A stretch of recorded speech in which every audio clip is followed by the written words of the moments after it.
আসসালামু আলাইকুম। এটিএন বাংলা সংবাদে সবাইকে স্বাগত জানাচ্ছি সৈয়দা মারিয়া হোসেন। প্রথমে থাকছে বিআরবি কেবল সংবাদ শিরোনাম। কাকরাইলে জাতীয় পার্টির কার্যালয়ে আবারও হামলা, ভাঙচুর, অগ্নিসংযোগ। আইন শৃঙ্খলা বাহিনী টিয়ার শেল ও সাউন্ড গ্রেনেড নিক্ষেপ, ধাওয়া পাল্টা ধাওয়া।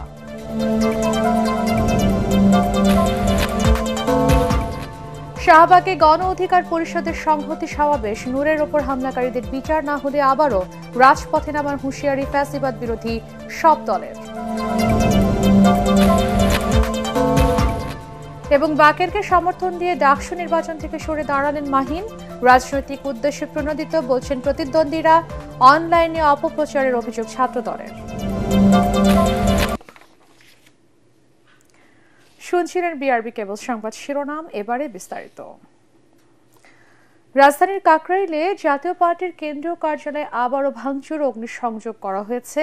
প্রত্যক্ষদর্শীরা জানান, সন্ধ্যা 7টার পরপর বিক্ষোভকারীদের একটি দল জাতীয় পার্টির কেন্দ্রীয় কার্যালয়ে ভাঙচুর চালায়। পরে অগ্নিসংযোগ করে বিক্ষোভ করে তারা। পরিস্থিতি নিয়ন্ত্রণে সন্ধ্যা 7:30টার দিকে আইন শৃঙ্খলা রক্ষাকারী বাহিনীর সদস্যরা আন্দোলনকারীদের ছত্রভঙ্গ করতে টিয়ার গ্যাস ও সাউন্ড গ্রেনেড নিক্ষেপ করে। পরে বিক্ষোভকারীদের সঙ্গে আইন শৃঙ্খলা বাহিনীর ধাওয়া পাল্টা ধাওয়ার ঘটনা ঘটে। এর আগে গত 30শে আগস্ট জাতীয় পার্টির কেন্দ্রীয় কার্যালয়ে হামলা ও ভাঙচুরের ঘটনা ঘটে। ওই দিন রাতে আইন শৃঙ্খলা বাহিনীর লাঠিচার্জে গুরুতর আহত হয়ে ঢাকা মেডিকেল কলেজ হাসপাতালে চিকিৎসা নিচ্ছেন গণ অধিকার পরিষদের সভাপতি নুরুল হক নূর।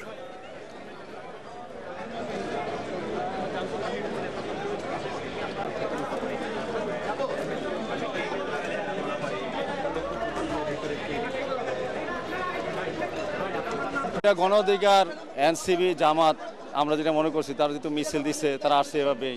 আর আপনারা দেখছেন যে তারা লাঠি সোটা নিয়ে ভাঙচুর করছে। তারা ভীত, সন্ত্রস্ত এবং ভয় পাচ্ছে যে জাতীয় পার্টি দিন দিন যে অবস্থানে চলে যাচ্ছে, এটাকে নিশ্চিহ্ন করার জন্য একটা বড় ধরনের ষড়যন্ত্র চলছে। জাতীয় পার্টিকে ভারত আবারও বিরোধী দল বানাতে চায় বলে মন্তব্য করেছেন গণ অধিকার পরিষদের সাধারণ সম্পাদক রাশেদ খান। তিনি জানান, শুধু জাতীয় পার্টি নয়, 14 দলের কার্যক্রমও নিষিদ্ধ করতে হবে। বিকেলে শাহবাগে দলটির সংহতি সমাবেশে তিনি কথা বলেন। এ সময় ফ্যাসিবাদ বিরোধী রাজনৈতিক দলের নেতারা বলেন, বাংলাদেশের রাজনীতিতে শেখ হাসিনা চ্যাপ্টার ক্লোজড, স্বৈরাচারের আর প্রত্যাবর্তন হবে না। রিপোর্ট আদ্দিন সজীবের। ডাকসুর সাবেক ভিপি নুরুল হক নূরের উপর হামলার ঘটনায় ভিডিও ফুটেজ থাকার পরেও জড়িতদের বিরুদ্ধে কেন ব্যবস্থা নেওয়া হচ্ছে না তা নিয়ে প্রশ্ন ওঠে গণ অধিকার পরিষদের এই সমাবেশে। প্রকাশ্য দিবালোকে মিডিয়ার সামনে পিটিএ টার্গেট করে একজন গুরুত্বপূর্ণ জাতীয় নেতাকে আহত করা হলো। তার জন্য আপনারা যে কমিটি করেন আমার আপত্তি নাই, কিন্তু এতদিনে সেই মিডিয়ার সামনে চিহ্নিত লোকগুলো গ্রেপ্তার না হওয়া শুধু অশনি সংকেত নয়, এই জুলাই যোদ্ধাদেরকে রীতিমতো অপমান এবং লাঞ্ছিত করার সামিল। জাতীয় পার্টিকে আওয়ামী দোসর উল্লেখ করে ফ্যাসিবাদ বিরোধী রাজনীতিকরা বলেন, জাপা সহ 14 দলের কার্যক্রম নিষিদ্ধ করতে হবে। বিদেশের মাটিতে বসে যারা বারবার বাংলাদেশকে নিজ রাডারে আনার স্বপ্ন দেখে, তাদের উদ্দেশ্যে বলতে চাই, বাংলাদেশ আর কখনোই পৃথিবীর অন্য কোনো দেশের পুতুল খেলার পাত্র হবে না। এ সময় গণ অধিকার পরিষদের সাধারণ সম্পাদক রাশেদ খান বলেন, বাংলাদেশের রাজনীতি নিয়ে ভারতকে আর নাক গলানোর সুযোগ দেয়া হবে না। ভারত, তুমি মানবাধিকার আবদার পাইছ, এই বাংলাদেশে কে সরকারি দল হবে আর কে বিরোধী দল হবে, সেই সিদ্ধান্ত নিবে বাংলাদেশের জনগণ। জাতীয় পার্টি এবং 14 দলের সাংগঠনিক কার্যক্রম প্রজ্ঞাপন করে নিষিদ্ধ করতে হবে। এজন্য মৌলিক সংস্কার ও সুষ্ঠু নির্বাচন নিশ্চিতে ফ্যাসিবাদ বিরোধী দলগুলোকে ঐক্যবদ্ধ থাকার আহ্বান তাদের। আদ্দিন সজীব, এটিএন বাংলা, ঢাকা। জাতীয় নির্বাচন বানচালে পরাজিত শক্তি নানা ষড়যন্ত্রে মেতেছে বলে অভিযোগ করেছেন বিএনপি চেয়ারপারসনের উপদেষ্টা জয়নুল আবেদিন ফারুক। জাতীয় প্রেস ক্লাবে আলোচনা সভায় তিনি আরো বলেন, জনগণ ভোট দিতে উন্মুখ হয়ে আছে, তাই কোনো ষড়যন্ত্র কাজে আসবে না। জামাতে ইসলামীকে উদ্দেশ্য করে ফারুক বলেন, দলটি ভোটে যেতে একদিকে পিআর সহ নানা দাবি সামনে আনছে, অন্যদিকে 300 আসনে প্রার্থী ঘোষণা করে প্রচারণা চালাচ্ছে। মুক্তিযুদ্ধের সময় স্বাধীনতা বিরোধী ভূমিকার জন্য জামাতকে দেশবাসীর কাছে ক্ষমা চাওয়ার আহ্বান জানান বিএনপির এই নেতা। ফারুক বলেন, গেল ১.৫ দশক বিএনপি সহ বিরোধী মতকে নিশ্চিহ্ন করতে রাষ্ট্রীয় মদদে দমন পীড়ন চালিয়েছে পতিত শেখ হাসিনা সরকার।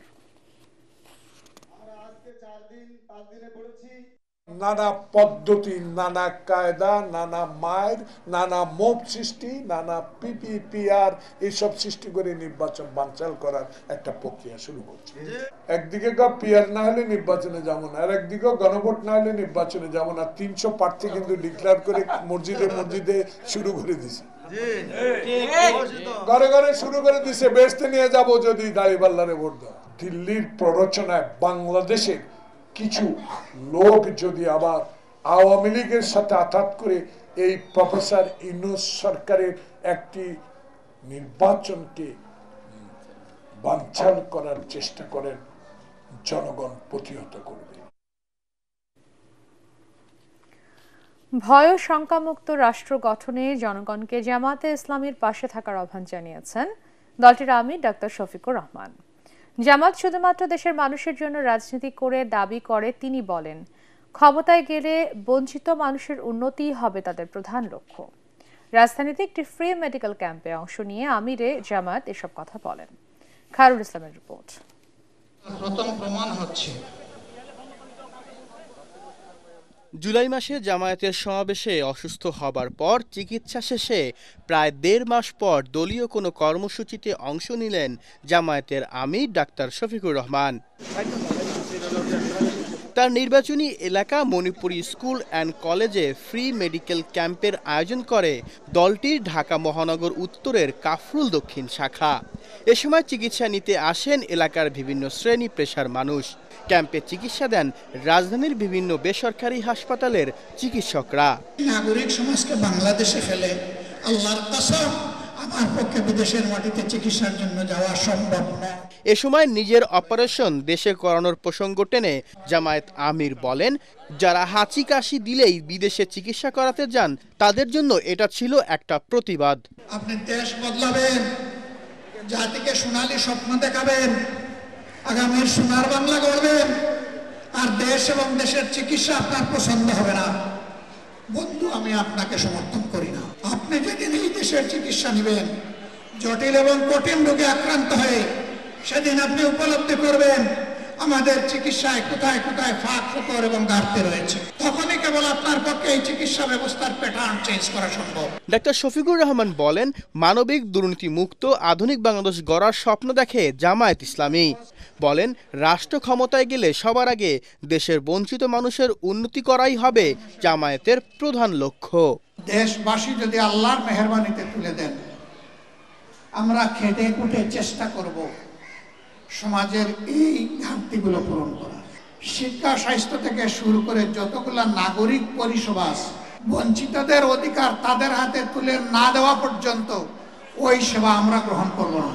জনগণ যদি সঠিক সিদ্ধান্ত নিতে পারে, ন্যায়, সততা এবং সত্যের পক্ষে যদি অবস্থান নিতে পারে, 5 বছরের একটি বাংলাদেশ হবে নতুন বাংলাদেশ ইনশাআল্লাহ।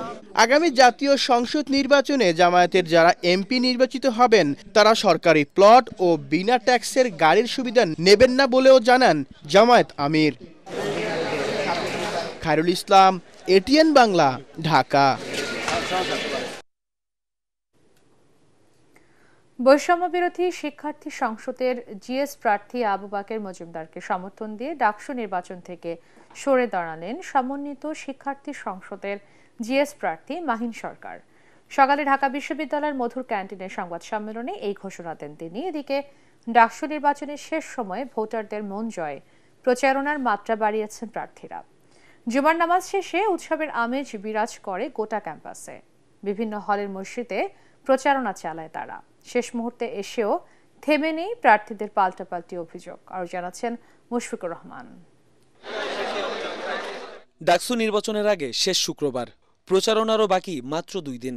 তাই এদিন প্রার্থীরা ছুটে বেরিয়েছেন হলের মসজিদগুলোতে। জুমার নামাজ শেষে নির্বাচনী ইশতেহার ও লিফলেট ভোটারদের হাতে তুলে দেন তারা। শিক্ষার্থীদের যে অধিকারগুলো আছে, পলিসিগুলো আছে, সেগুলো আদায়ের ক্ষেত্রে সে কার্যকরী ভূমিকা রাখবে হল সংসদে, তার ভোকালটাকে রেজ রাখবে বা স্ট্রং রাখবে। হল ভিত্তিক যে দলীয় লেজুর ভিত্তিক ছাত্র রাজনীতি, এটা থেকে বেরিয়ে স্টুডেন্টরা চাচ্ছে একটা ভ্রাতৃত্বমূলক রাজনীতি। ভোট নিয়ে যখন ক্যাম্পাসে টান টান উত্তেজনা, তখন প্রতিদ্বন্দ্বী বৈষম্য বিরোধী শিক্ষার্থী প্যানেলের জিএস প্রার্থী আবু বাকের মজুমদারকে সমর্থন দিয়ে নির্বাচনী লড়াই থেকে সরে দাঁড়ানোর ঘোষণা দেন সমন্বিত শিক্ষার্থী সংসদের জিএস প্রার্থী মাহিন সরকার। আবু বাকের মজুমদার গণ অভ্যুত্থানের একজন অগ্রসেনানী, সে যদি জিএস পদে নির্বাচিত হতে পারে সেটি আমার বিজয় বলে সূচিত হবে। আমি আমার সমর্থন আবু বাকের মজুমদারের প্রতি ব্যক্ত করছি। তবে বিষয়টি রাজনৈতিক উদ্দেশ্য প্রণোদিত বলে মন্তব্য করেন স্বতন্ত্র ভিপি প্রার্থী সাদেক হোসেন। জালাউদ্দিন মোহাম্মদ খালেদের সাথে যেহেতু সেই জোট গঠন করছে, প্রার্থিতা বাতিলের আগে তিনি যদি প্রত্যাহার করতেন হয়তো তিনি আরেকজনকে নিতে পারতেন, ওই সুযোগটা ছিল। কিন্তু এখন এমন সময় এসে সে প্রার্থীটা বাতিল করছে, এখন কাউকে নেওয়ার সুযোগ নাই। এটা আমি মনে করি একটা রাজনৈতিক দূরদর্শিতার মাধ্যমে তারা এই জিনিসটা সামনের দিকে সুনিপুণভাবে আগাইছে। এদিকে জুমার নামাজ শেষে মুহসিন হলে প্রচারণা চালায় ছাত্র দলের ভিপি প্রার্থী। বলেন, রাজনৈতিকভাবে মোকাবেলা করতে ব্যর্থ হয়ে অনলাইনে অপপ্রচার চালাচ্ছে বিভিন্ন গ্রুপ। এই অনলাইন প্রপাগান্ডা চালানোর জন্য আমাদের কাছে তথ্য আসছে, একটা মেসিভ প্রিপারেশন চলছে। আমাদেরকে রাজনৈতিকভাবে মোকাবেলা করতে ব্যর্থ হয়ে তারা মেসিভ একটা অনলাইন প্রপাগান্ডা চালানোর প্রিপারেশন চালাচ্ছে। সুতরাং গোটা বাংলাদেশ যেন এই ব্যাপারটাতে সচেতন থাকে। একই সময় সূর্য সেন হলে গণসংযোগ করে ছাত্র শিবিরের ভিপি প্রার্থী। তার অভিযোগ, বিভিন্ন প্যানেলের বিরুদ্ধে আচরণবিধি লঙ্ঘনের অভিযোগ দেয়া হলেও প্রশাসন একপাক্ষিক আচরণ করছে। সবাইকে অনুরোধ করব, এই ডাকসু নির্বাচনে আমাদের সবাইকে দায়িত্বশীল আচরণ করা দরকার এবং এর মাধ্যমে আমাদের সারা বাংলাদেশকে একটা চমৎকার বার্তা দেওয়া দরকার। অন্যদিকে সুষ্ঠুভাবে ভোট গ্রহণে বেশ কিছু নির্দেশনা দিয়েছে বিশ্ববিদ্যালয় প্রশাসন। 8 সেপ্টেম্বর রাত 8টা থেকে 10 সেপ্টেম্বর ভোর 6টা পর্যন্ত ঢাকা বিশ্ববিদ্যালয়ের 7টি প্রবেশদ্বার সর্বসাধারণের জন্য বন্ধ রাখার ঘোষণা দেয়া হয়েছে। মুশফিকুর রহমান, ATN বাংলা, ঢাকা। ভূমিকম্পে বিধ্বস্ত আফগানিস্তানে জরুরি মানবিক সহায়তা পাঠিয়েছে বাংলাদেশ। গত 31শে আগস্ট ও 1 সেপ্টেম্বর শক্তিশালী ভূমিকম্পে আফগানিস্তানে প্রায় 2500 মানুষের প্রাণহানি ও কয়েক হাজার আহত হয়। বিধ্বস্ত হয় প্রায় 8000 ঘরবাড়ি। দুর্যোগ কবলিত এলাকায় আশ্রয়, খাদ্য, পানি ও চিকিৎসা সেবার তীব্র সংকট দেখা দিয়েছে। প্রধান উপদেষ্টা ডক্টর মোহাম্মদ ইউনূসের নির্দেশে বাংলাদেশ সরকার তাৎক্ষণিক মানবিক সহায়তার উদ্যোগ নেয়। সকাল 8টায় বাংলাদেশ বিমান বাহিনীর একটি বিশেষ পরিবহন বিমান ত্রাণ সামগ্রী নিয়ে আফগানিস্তানের উদ্দেশ্যে রওনা হয়। 11 টনেরও বেশি এই ত্রাণ সামগ্রীর মধ্যে রয়েছে শুকনো খাবার, শিশু খাদ্য, কম্বল, শীতবস্ত্র, তাঁবু, বিশুদ্ধ পানি, গুঁড়ো দুধ, ওষুধ, কাপড়, বিছানাপত্র, মশারি ও অন্যান্য জরুরি সামগ্রী। এই মানবিক সহায়তা আফগানিস্তানের ভূমিকম্পে ক্ষতিগ্রস্ত মানুষের দুর্দশা লাঘব করবে বলে আশা বাংলাদেশ সশস্ত্র বাহিনীর। এর আগে 2022 সালের ভূমিকম্পের পরও আফগানিস্তানে মানবিক সহায়তা পাঠিয়েছিল বাংলাদেশ। মাননীয় প্রধান উপদেষ্টার নির্দেশে ভূমিকম্প সৃষ্ট আকস্মিক দুর্যোগ মোকাবেলায় আফগান জনগণের জন্য বাংলাদেশ সরকারের পক্ষ থেকে জরুরি মানবিক সহায়তা প্রদানের উদ্যোগ গ্রহণ করা হয়েছে। বাংলাদেশ বিমান বাহিনীর একটি পরিবহন বিমান জরুরি ত্রাণ সামগ্রী সহ আফগানিস্তানের উদ্দেশ্যে যাত্রা করবে এবং ত্রাণ সামগ্রী হস্তান্তর শেষে আজই প্রত্যাবর্তন করবে। পূবালী ব্যাংক বাণিজ্য সংবাদ।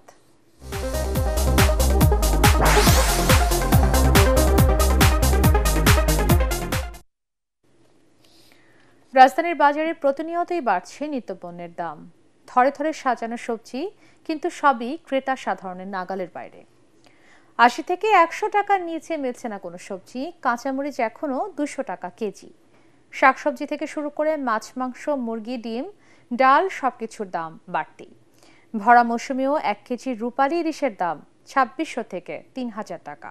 তবে আমদানির ফলে কোনো কোনো চালের দাম কেজিতে 1-2 টাকা কমেছে।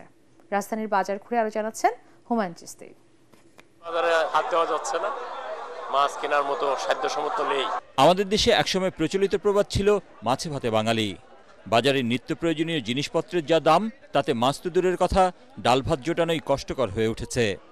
বাজারে এসে হতাশ ও অসহায় ক্রেতারা। বেগুন বেচতেছি 120 টাকা, বেগুন আরেকটা বেচতেছি 100 টাকা, করলা উস্তা 100 টাকা কেজি, ঢেঁড়স 100 টাকা কেজি। স্যালারি তো আমাদের এভাবে বাড়ছে না, কিন্তু নিত্য প্রয়োজনীয় জিনিসপত্র তো বেড়েই চলছে, তো আমাদের তো চলতে অনেক কষ্ট হয়ে যাচ্ছে। মাছ গোশের কথা আমি বাদই দিলাম, সবজিটা সাধারণ মানুষ কিভাবে ব্যবহার করবে?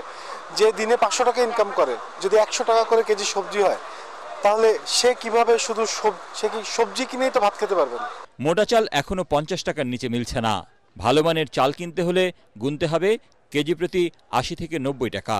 সম্প্রতি আমদানি শুরু হওয়ায় কোনো চালের দাম সামান্য কমলেও বাজারে তার প্রভাব সামান্যই। নাজির চাল 80 থেকে 82 টাকা, আর মিনিকেট 78 থেকে 80, আর আটার চাল আছে 58 থেকে 60 টাকা। মাছের বাজার আরও অস্থির। রূপালী ইলিশের দাম ধরাছোঁয়ার বাইরেই রয়ে গেছে। ভরা মৌসুমেও দাম কমার লক্ষণ নেই। দেশি মাছের বাজারও চড়া। এখন পুরো ইলিশের মৌসুম, কিন্তু ইলিশের দাম সাধারণ মানুষের নাগালের বাইরে। বাড়িতে মেহমান আসছে, সেই হিসাবে একটা ইলিশ কিনবো, কিন্তু 2400 টাকা কেজি।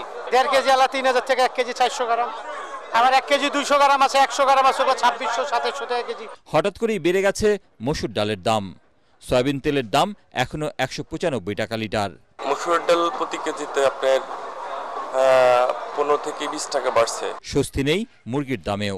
গরিবের আমিষ খ্যাত ব্রয়লার মুরগি এখন 180 টাকা কেজি। দেশি 550 আর সোনালী মুরগি বিক্রি হচ্ছে 310 টাকা দরে। ডিমের দাম গেল সপ্তাহে কিছুটা কমলেও সপ্তাহের ব্যবধানে আবারও বেড়েছে। মনে করেন এটা 10 টাকা কম বেশি হয় প্রতিদিন, অথবা কম কিনলে কম হয়, একটু বেশি কিনলে একটু বেশি। এক সপ্তাহের ব্যবধানে ডিমের দাম 140 থেকে 130 টাকা আসছে, এখন আবার একটু বাড়তির দিকে 135 টাকা এখন পার ডজন চলে। দাম নিয়ন্ত্রণে সরকারের নজরদারির দাবি জানালেন বাজার করতে আসা সাধারণ মানুষ। হুমায়ুন চিস্তি, এটিএন বাংলা, ঢাকা। আল আরাফা ইসলামী ব্যাংক অর্থ সংবাদ।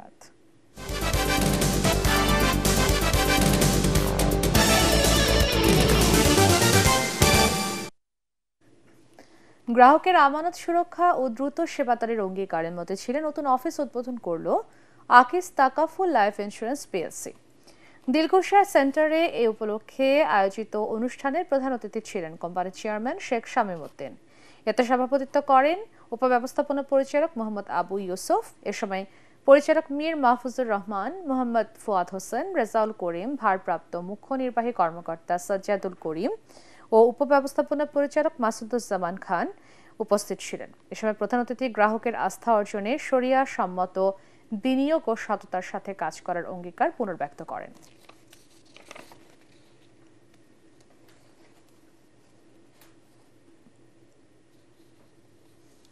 এবারে আন্তর্জাতিক সংবাদ।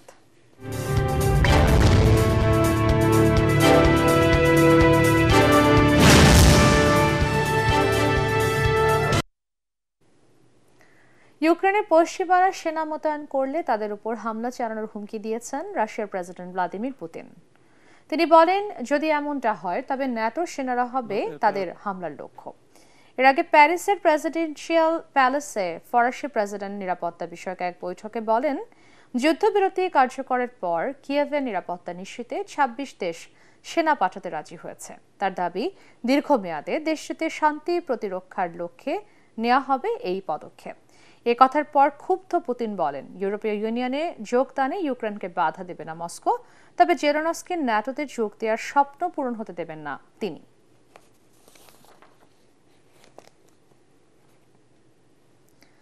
থাইল্যান্ডের নতুন প্রধানমন্ত্রী নির্বাচিত হয়েছেন আনুতিন চার্নভিরাকুল। তিনি দেশটির দ্বিতীয় বৃহত্তম রাজনৈতিক দল ভুম জাই থাই পার্টির প্রেসিডেন্ট। পার্লামেন্টে এমপিদের ভোটে প্রধানমন্ত্রী হিসেবে নির্বাচিত হয়েছেন তিনি। সংবাদ মাধ্যম আল জাজিরা জানিয়েছে, সংখ্যাগরিষ্ঠ এমপি আনুতিনের পক্ষে ভোট দিয়েছেন। থাইল্যান্ডের পার্লামেন্ট হাউস অফ রিপ্রেজেন্টেটিভসের মোট আসন সংখ্যা 492। বিজয়ের জন্য 58 বছর বয়সী আনুতিনের কমপক্ষে 247 জন এমপির ভোট দরকার ছিল। আনুতিনের পক্ষে ভোট দিয়েছেন 311 জন এমপি। নৈতিকতা লঙ্ঘনের অভিযোগে গত 29 আগস্ট থাইল্যান্ডের সাংবিধানিক আদালতের রায়ে ক্ষমতা হারান সাবেক প্রাণমন্ত্রী পায়তংটার্ন সিনাবাত্রা, যিনি দেশটির ইতিহাসে সবচেয়ে কম বয়সে প্রধানমন্ত্রী হিসেবে নির্বাচিত হয়েছিলেন।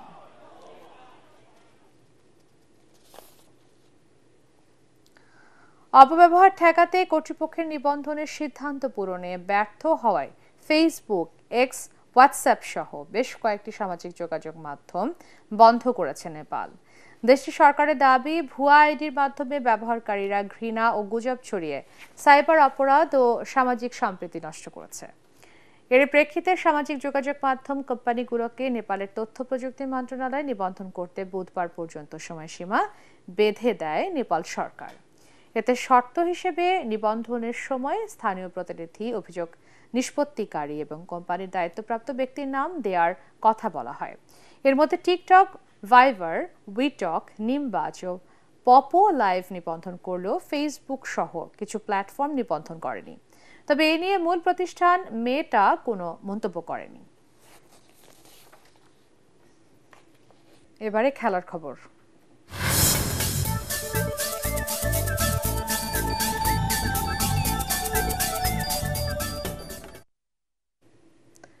নেপালের বিপক্ষে প্রথম প্রীতি ম্যাচে কাল কাঠমান্ডুতে মাঠে নামে বাংলাদেশ। দুটি ম্যাচ খেলতে বুধবার সেখানে পৌঁছায় হাভিয়ের ক্যাবরেরার দল। 9 সেপ্টেম্বর শেষ ম্যাচে মুখোমুখি হবে দু দল। তার আগে অনুশীলনে নিজেদের ঝালিয়ে নেন ফুটবলাররা। তবে গুরুত্বপূর্ণ ম্যাচে বাংলাদেশ পাচ্ছে না সামিত আর হামজা দেওয়ান চৌধুরীকে।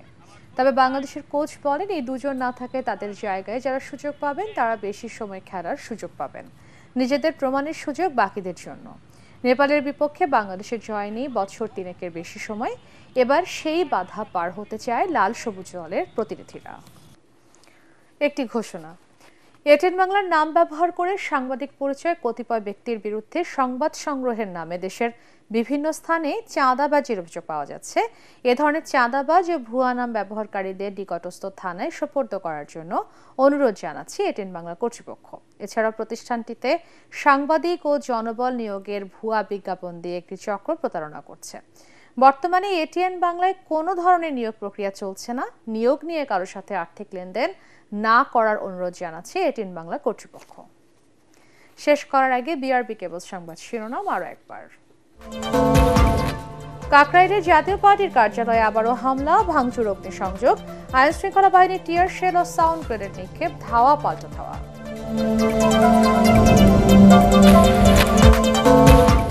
শাহবাগে গণ অধিকার পরিষদের সংহতি সমাবেশ। নূরের ওপর হামলাকারীদের বিচার না হলে আবারও রাজপথে নামার হুঁশিয়ারি ফ্যাসিবাদ বিরোধী সব দলের। এবং বাকেরকে সমর্থন দিয়ে ডাকসু নির্বাচন থেকে সরে দাঁড়ালেন মাহিন। রাজনৈতিক উদ্দেশ্যে প্রণোদিত বলছেন প্রতিদ্বন্দ্বীরা। অনলাইনে অপপ্রচারের অভিযোগ ছাত্র দলের। পরবর্তী সংবাদ দেখার আমন্ত্রণ জানিয়ে এখনকার মতো শেষ করছি। এটিএন বাংলার সংবাদ ইউটিউবে দেখতে ব্রাউজ করুন youtube/ATN Bangla News। ধন্যবাদ সবাইকে।